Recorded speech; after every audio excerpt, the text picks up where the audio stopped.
Hello, welcome back to Socially Unapologetic. We are on episode 11 of our first season. We have Amanda here from Sunset Snuggles, and I'm so excited for you guys to meet her. Thanks so much for having me. I'm so excited. This is my first ever podcast. I'm a huge listener, but I've never been on a podcast, so it's a milestone for me. So I want to thank you for that.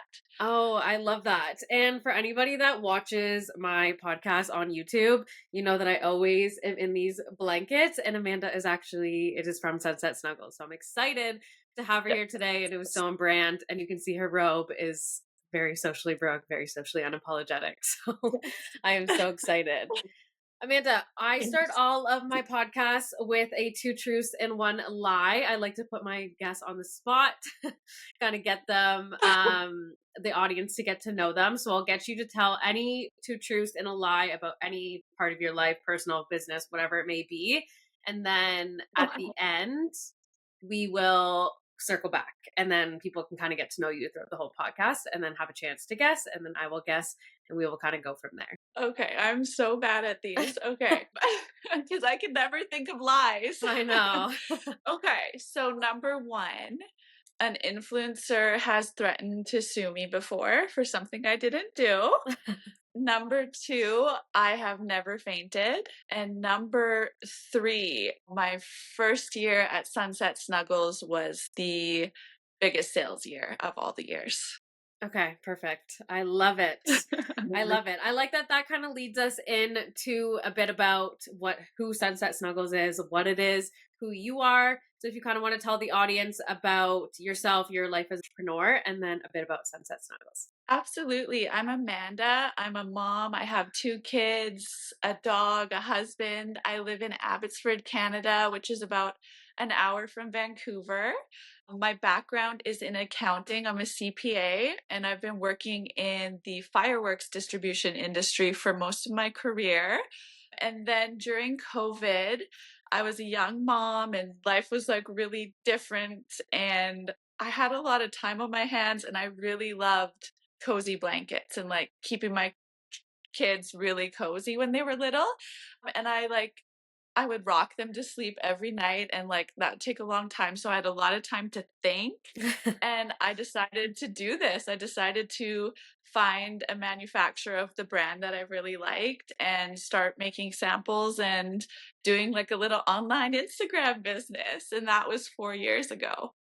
And that's how the name Sunset Snuggles came up, because every sunset I like snuggle with my kids and we get really cozy, and like the dog gets in with it. And yeah, the Sunset Snuggles every night. I love that. And I was reading on your website too a bit about like your inspiration of the blankets and like who it kind of came from. So do you want to talk a bit about that? Yeah. So I said before, I love podcasts. So I've listened to the Skinny Confidential podcast for years and years and years and followed the blog and the Instagram. And I just was always getting ideas about like how to start businesses, how to monetize, self growth, all of that kind of stuff. So I just went and did it one day and kind of like tried to follow along with like what all of the big influencers were doing. Like Jillian Harris was another big inspiration, and I noticed they were all like doing this thing called LTK. So right away, that was like one of my first marketing decisions, was to get on LTK. That's like a commission affiliate platform. And then also my primary marketing is through Instagram influencer gifting. So kind of like I watched how all of these ladies that I admire online were doing things, and kind of did a little bit of copy and paste, but meshed it with like my interests, which is like being cozy at home with my kids and family. So would you say your like main target for your business is like moms, on like other business owners, influencers, content creators? I would say anybody kind of the Instagram generation. So like a big focus is millennial moms, but we're also pretty popular with Gen Z, and then like also like boomers, Gen X, like kind of like ladies, females are my like target like niche, because we're the ones like buying the things to make the homes cozy. So kind of like me and you are like my like main like niche and community members, like so yeah, it's kind of the Instagram Yeah. era for No, I us. love that. And like I literally think I have like 4 or 5 of your blankets, like one on my bed, one in my living room, two here right now. Yeah. It's like one in my office desk. So I have them everywhere and I like feel that same thing. And it's just like bringing that community together as well and getting people's stories of how they use their blankets is so interesting, or how they use their robes, and the other stuff that you sell. Definitely. Was owning a business always a dream for you, or was it in the cards? Like, was it something that you thought you would do, or were you just like in the accounting world and you were like, this is what my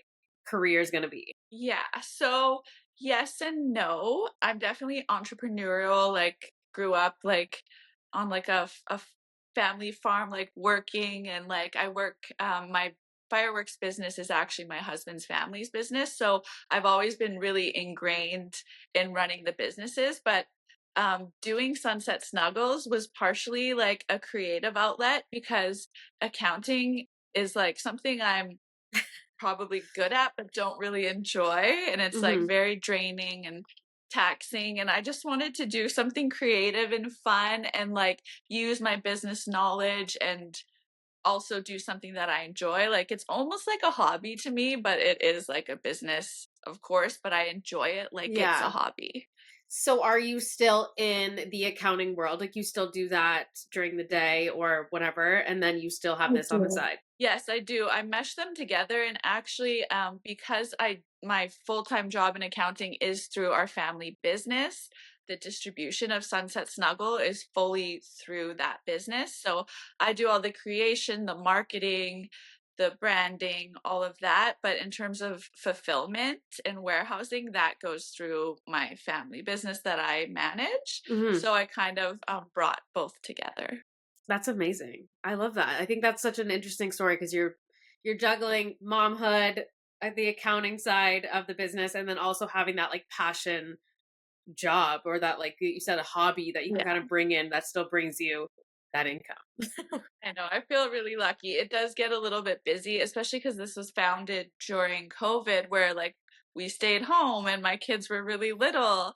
And now, like, my kids have activities every night. My job, like, on the finance end has gotten way busier with just with growth of our other business. And then, um, continuing to grow Sunset Snuggles is like something I always want to do, but it's not as easy as it was actually at the beginning Yeah. because like the economy changed, customer tastes changed to more like experiences again rather than like upgrading the home with cozy things. Hmm. So there's always like learning and challenges, but I really enjoy it. And I like see Sunset Snuggles is something I'll always have. Like my kids will like maybe take it over, Yeah. something cool like that.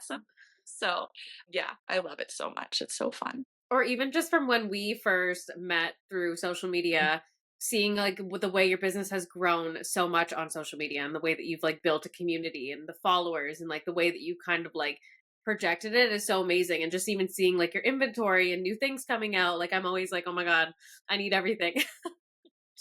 Oh, thank you. Yeah, it's like been such a roller coaster how things can change so much in 4 years. Hmm. I love it though. It's so fun. What keeps you motivated day to day in both your businesses? So the finance side, the Sunset Snuggle side. What's that like one thing that kind of keeps you motivated throughout the day? Um Well, like, obviously for my, like, day job, it's money. It's to have a nice life with my family, like, Yeah, all that.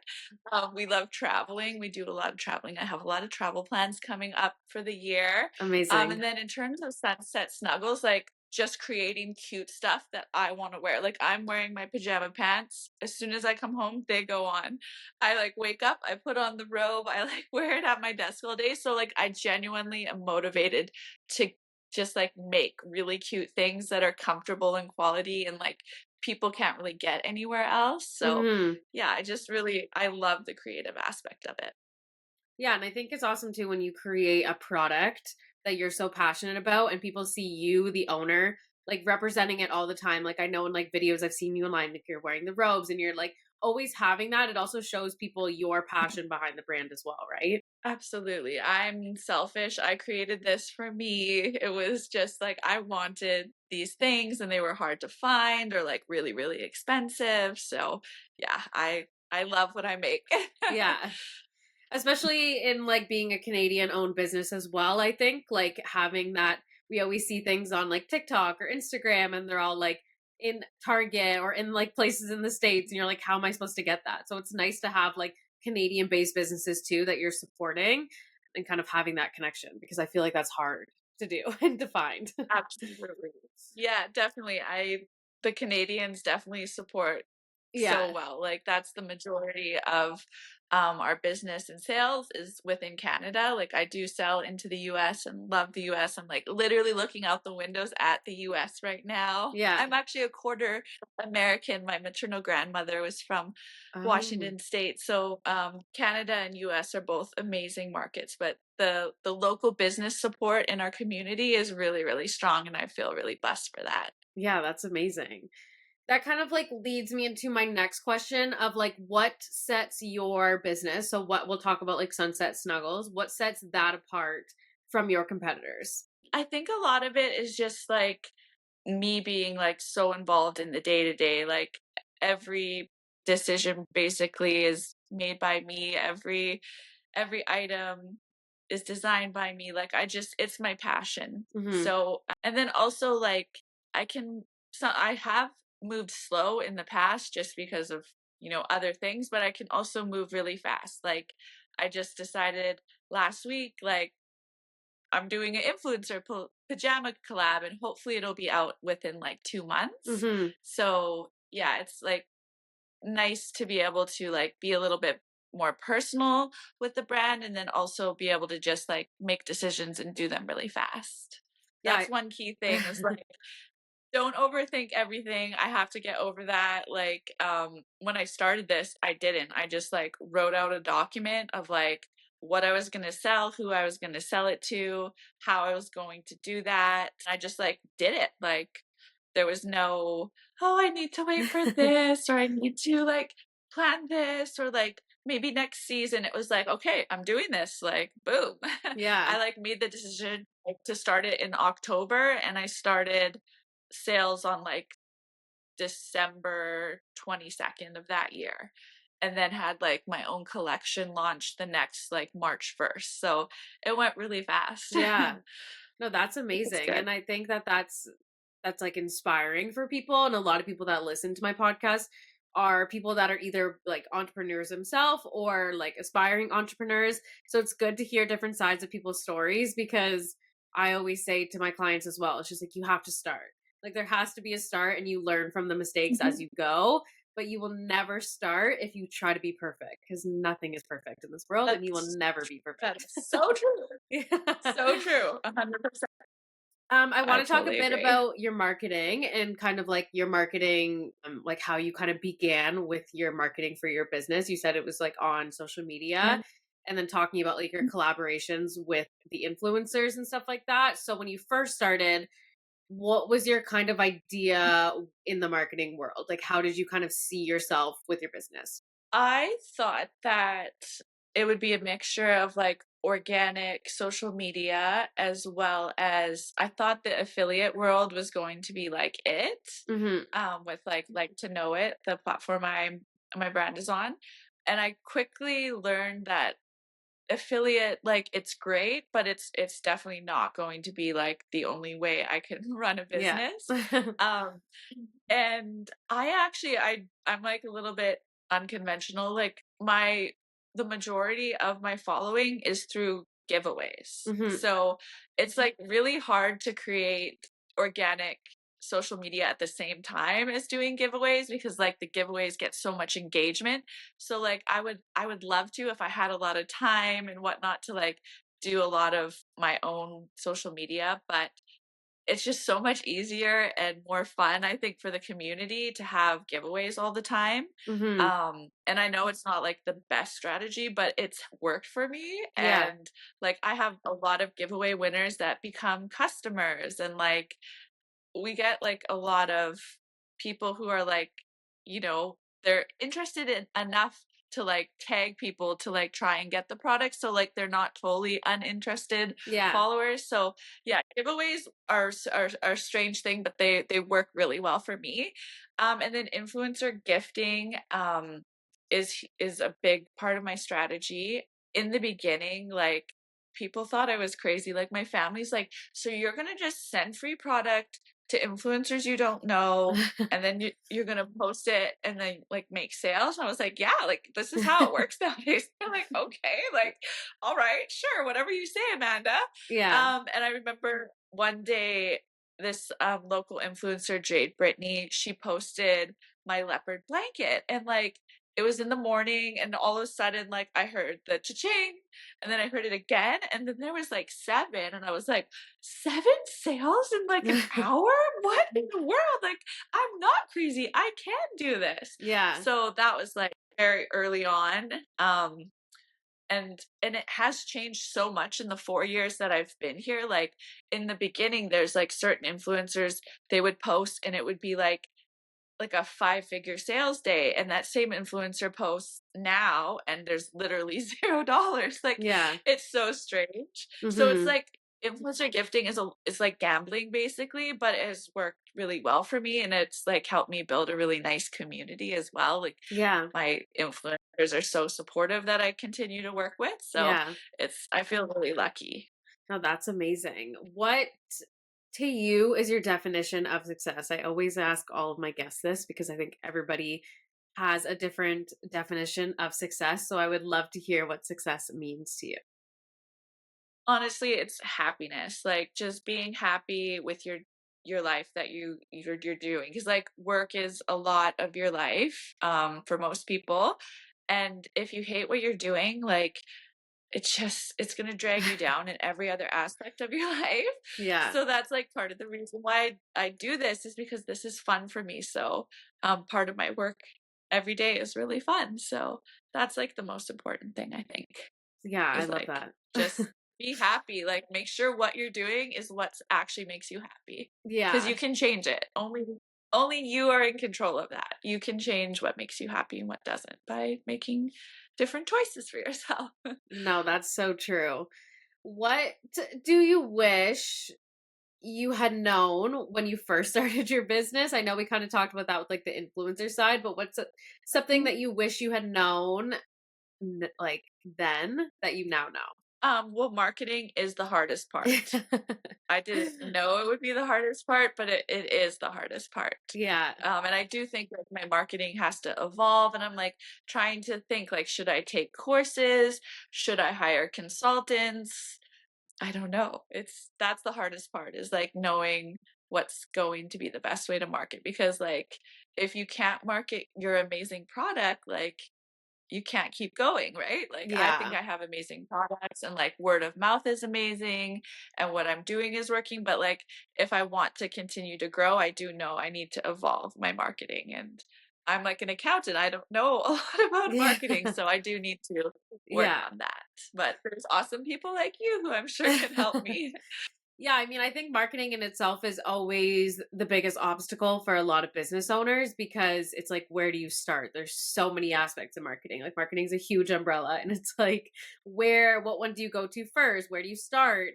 So, a lot of people like are in that position of like, how do you keep evolving? And social media changes every single day in itself. So, like with TikTok, and like now, who knows what's happening with TikTok and Instagram, and it's like Yeah, there's probably going to be a new app that comes out that people are all going to run to, and it's like there's always things that are changing, so it's so hard as business owners to be wearing every single hat of business and also trying to keep up with every single trend or every single update that's happening in the social media world. I agree. And like, I've been doing this for 4 years. It's changed so much in 4 years. Yeah, So, especially yeah, in the COVID definitely. world, like it was so different. That I started my business during COVID as well, so it's like the way that I would interact with people and get clients is so different than what it is now because we were all literally stuck at home on our phones. Where now it's like life is kind of normal. So it's like not everybody's on their phone Yeah. 24/7. Absolutely. Yeah, it changes a lot. You have to stay on it or you get left behind. Yeah. That's so true. What is your biggest piece of advice as somebody who's owned a business for 4 years or even been in the entrepreneur world for as long as you have? What's your biggest piece of advice for somebody that would like is looking to start a hobby or a passion that they have and they don't really know where to start? trying to think, what did I do? I don't know. Well, there's a lot of things. You'll have to know that you have a market for your product and that you can make a decent profit on your product. So, those are two like really key things. And then also like where to get your product or service. Like if it's a service, it's probably from yourself, but I'm more product based. So, if I have a bad product, I have no customers coming back. So, Hmm. it's really key to be able to find very amazing like product is which is yeah, it's there's a lot of things. Yeah. Not just one, but definitely Yeah. having like an overall written cohesive plan helps, Hmm. so that you have like a guide to go by, and just getting your thoughts on paper really helps to bring them into fruition, I think. Yeah. No, I love that.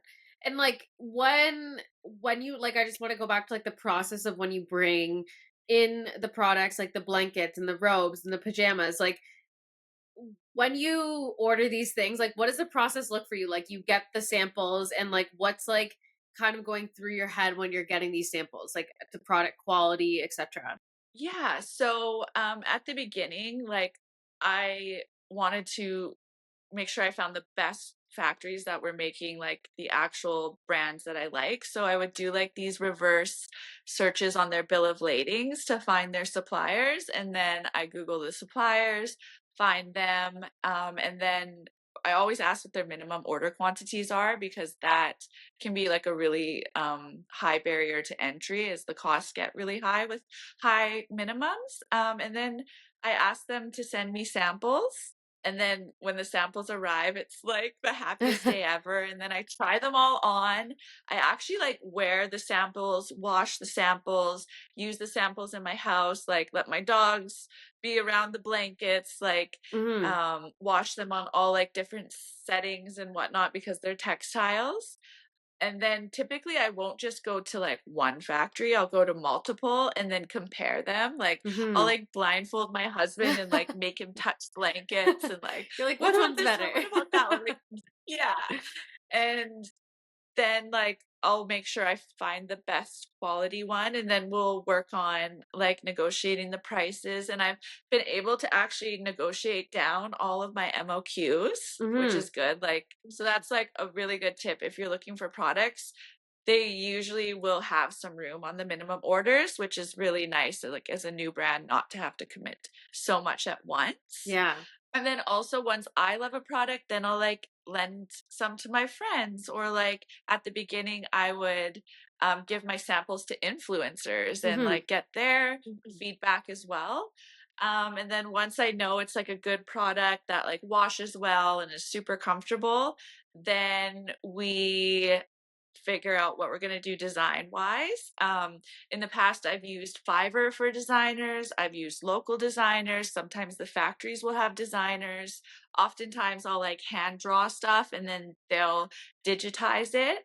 Hmm.